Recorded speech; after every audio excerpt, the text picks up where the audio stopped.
I like to capture performances on things like that.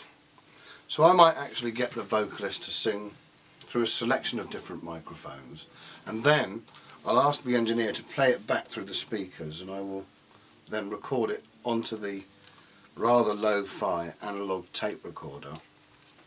I will then fly it back in, say through the Neumann's mic or whatever, and ask the engineer to ADT it so that that is the performance is from there, but it's ADT'd about 6, 7, 8 times on here, and I might have that soloing by itself at one point.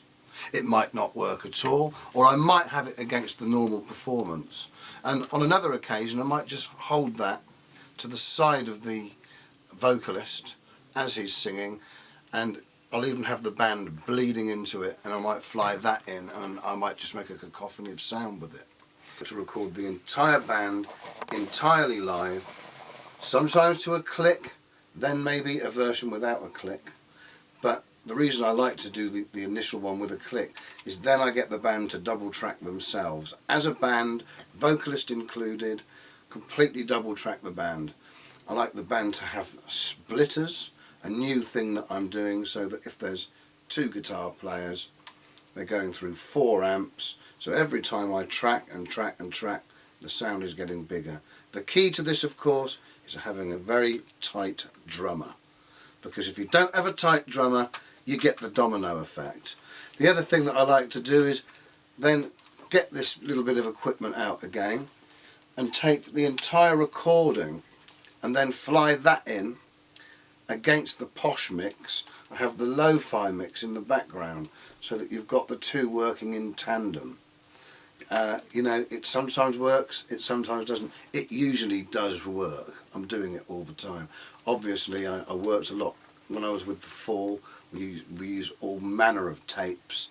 The other thing is that if I'm walking past Mother Care and I see a little toy and it's got any kind of musical bent at all, let's have a little tinker with it. You know, let's stick it across. There's the Nord over there. We use that as a slave keyboard. Let's take some samples. I might be in a pub and there's a funny sound on a fruit machine. Let's not just walk past that fruit machine. Let's get that out. Let's tape it.